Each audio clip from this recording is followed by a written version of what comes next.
But was Napoleon, in fact, French?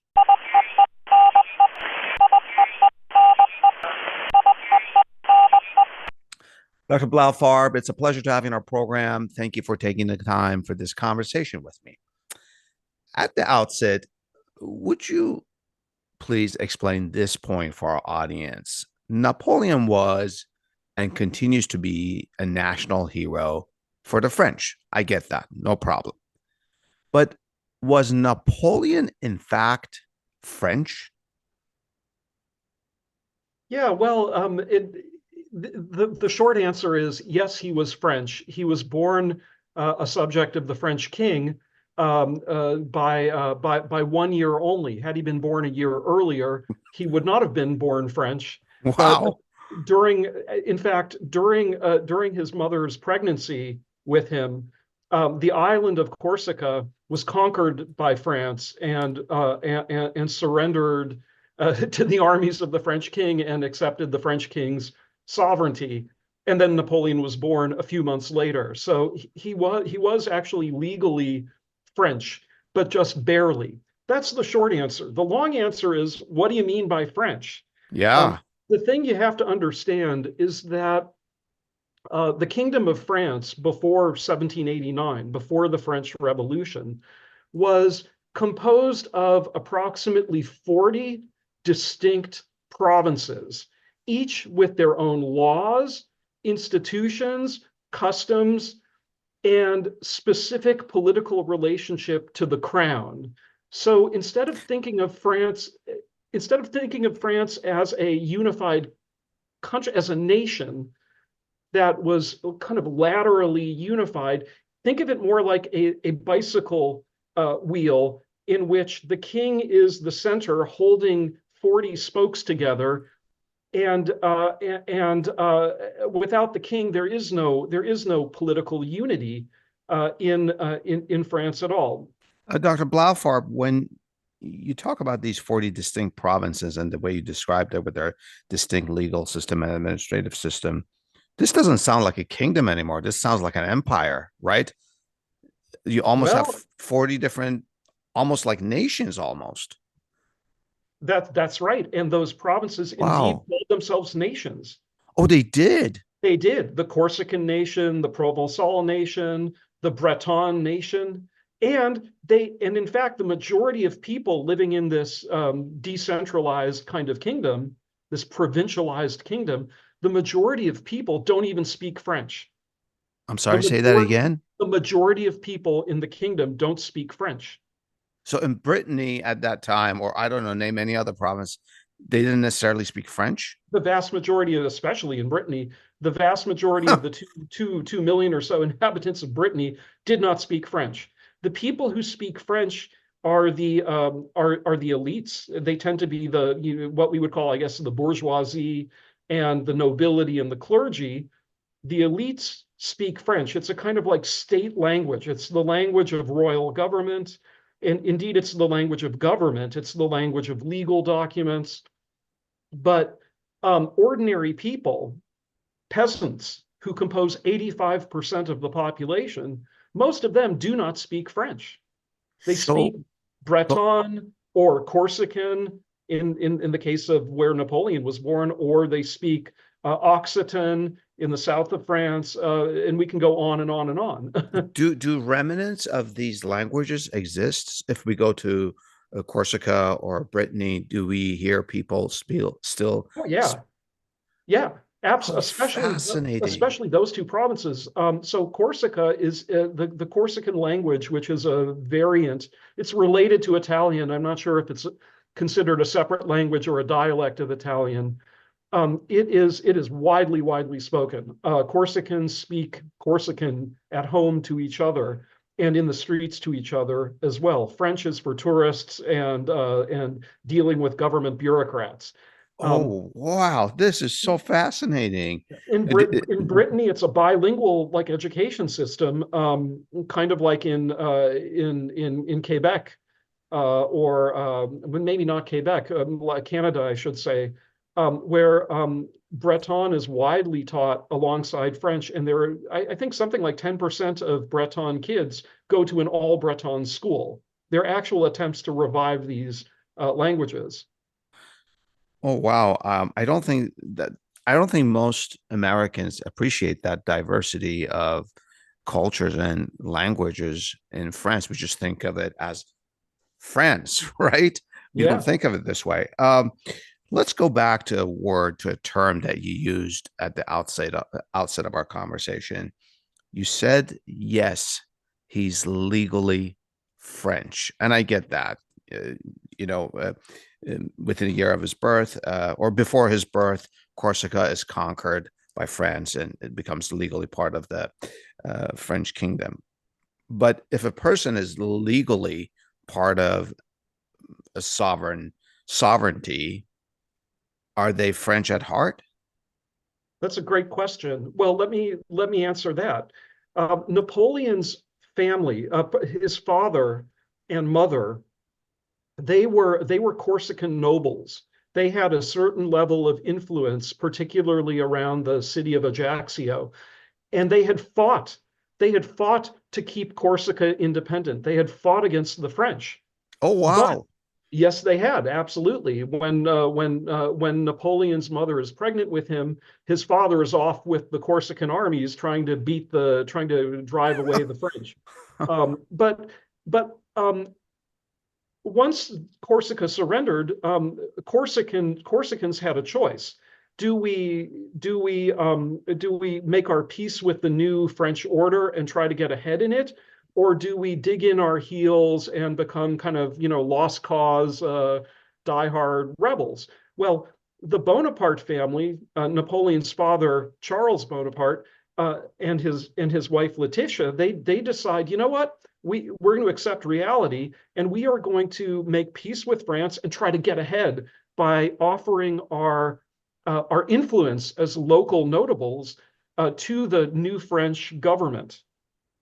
They are rewarded for this by the French governor of the island. The entire Bonaparte family reaps many, many benefits from the French government, one of which is the young Napoleon is awarded a free, all tuition paid place in one of France's military preparatory schools, and that's why he goes off to France and eventually becomes an officer in the French king's armies. Um, from what you were saying earlier about languages, I'm now curious, Dr. Blaufarb. Napoleon goes to France from Corsica, and Corsica is just above Sardinia, which continues to be Italian now. So he goes as a young person, um, even a boy, to France. Does he speak French? No, when he leaves Corsica, he doesn't speak French. And in fact, before he lands in France, and before he's actually put in the military school, I believe he's given some crash courses in French, so he's not completely lost. How old was he then? I believe he was 8. Oh my God! Yeah, So give or take a couple of years. He yeah, yeah. was 7, 8, 9, something like that. So the future emperor of France doesn't speak French as a youth. That's really interesting. So I'm trying to make sense of this, Dr. Blaufarb. How does he rise to power? I mean, it's so unlikely. Well, it's extremely unlikely. The key thing I think that we have to keep in mind is that Napoleon rose to power through politics, and Politics. particularly the politics of the French Revolution. He did not rise to prominence because of exploits on the battlefield. In fact, the first time Napoleon really served with in a French army fighting on foreign soil against a regular foreign army at war with France was in 1796, when he was, I don't know, in his mid 20s. He Until then, Napoleon's entire young early military career had been spent essentially repressing civil disorder within France and fighting using force in the context of France's revolutionary internal political struggles. He was a political general. He wasn't a battlefield general at all. Oh, this is so interesting because for most people, including I, we think of Napoleon as this, military genius. He's still his strategies are still taught in military schools. But you are not negating that necessarily. You're talking about his initial rise to power. This is a specific thing that you're talking about, right? Yes, Specific. exactly. Okay. So the French Revolution breaks out in 1789, Mm-hmm. and it's only in 1796 that he goes off to join one of France's regular field armies, the Army of Italy. Interestingly, he joins that army as its commander in chief. His first posting to essentially a regular fighting military force is as its commander in chief. Wait. Let me interrupt you here. And the reason I'm guessing here, correct me if I'm wrong. And the reason he's appointed to be the commander in chief is not because he's got decades of battle experience. It's because of politics. What you just said. Yes. He had exactly, Oh, over the course of the revolution between 1789 and 1796, Napoleon had on several instances, each instance more important than the other, had proven his worth to the revolutionary regime in power as a kind of, strong man, as the kind of armed force at the disposition of the revolutionary political leaders if they were being threatened with civil war and secession, as in the case of Toulon, the city that Napoleon reconquers, I should say, for France at the end of 1793. A city that had risen up against the revolution, had welcomed in British troops to protect it. Well, Napoleon crushes that revolt. That's an internal revolt against the French Revolution. And later on, in 1795, he's going to put down a massive uprising of Paris, of the Parisian population against the revolutionary government that's ruling there. He literally protects it by surrounding the government buildings with cannon and delivering his famous whiff of grape shot. And yeah, yeah. for all of these services as a political general, as a kind of, how should I put it, the sword of the political regime against its internal enemies, for all of his services in this regard, he is finally rewarded with command of an actual army, the Army of Italy, and that's the first time he shows up in the foreign war. That is just really interesting. I'm going to make another guess, somewhat educated based on what you were saying.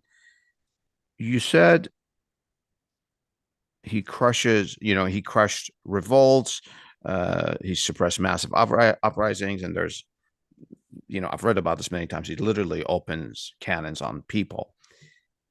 Do you do you think he was perhaps more ruthless and determined in crushing these uprisings than his counterparts that were, or his comrades that were actually born in France? Is it because he was not French and he didn't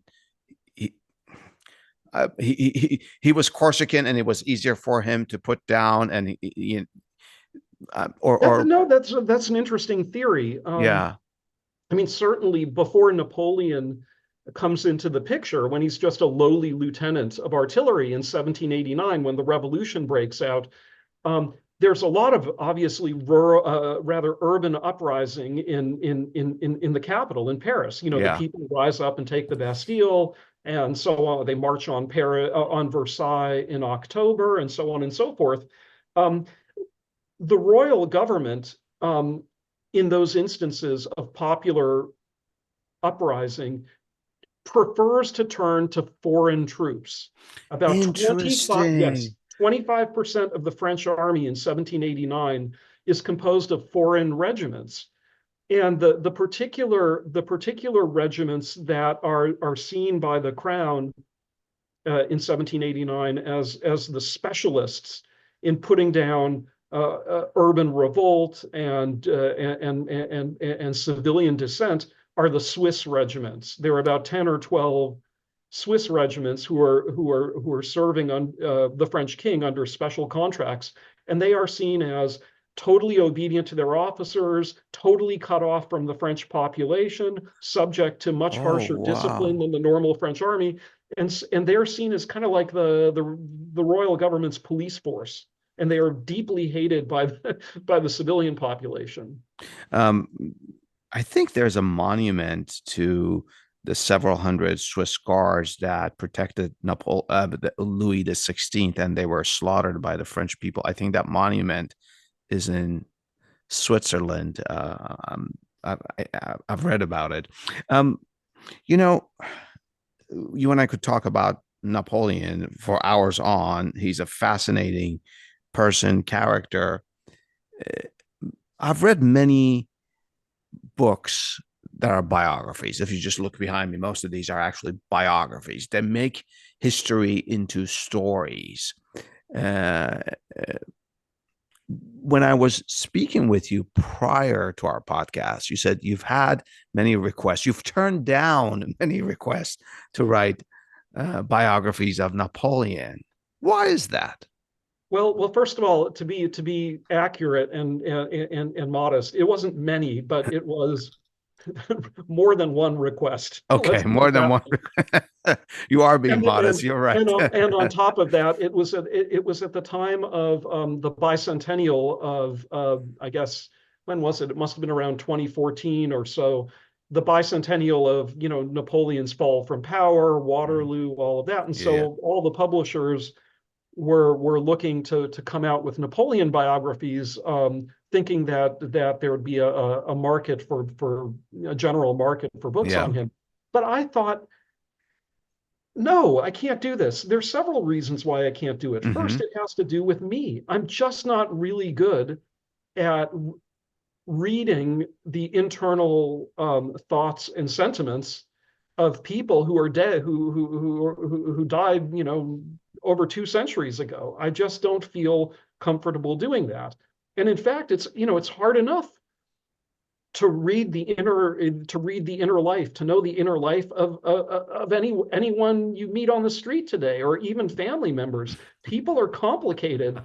And I would not even remotely presume to write a biography of anybody. Now, Napoleon is particularly frustrating, I find, Uh-huh.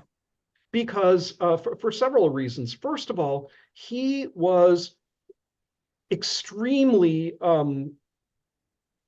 careful to curate his public image. He, Oh. he was always aware. It particularly begins when he takes command of the army of Italy. He always was very aware that how he was seen by the public, by the government, had a kind of political value, and so he deliberately shapes his image. For example, in 1796, when he's commanding the army of Italy, he uses his own money to publish two army newspapers, that are sent back to France, that are circulated in France, that do nothing but proclaim what a great military genius he is. Oh, Um, wow. he was a Wow. he was a propagandist for himself, always. And as he goes on in life, as he becomes more powerful, as he becomes first consul, then emperor, it gets even more extreme. So Napoleon, the expressions of Napoleon's thinking that we have are extremely oriented toward massaging his public opinion. They are not. We have no intimate diary of Napoleon. We don't have personal letters of Napoleon. We've got a lot of kind of business letters, but not really the kinds of things that, in my opinion, would allow us to really get at his internal being. Interesting. So it's not like looking at the correspondence between Abigail and John Adams to see what they're really like in person, or Washington's, or anything like that, George. That's really fascinating. We'll be back after a short break to talk about how Napoleon changed France.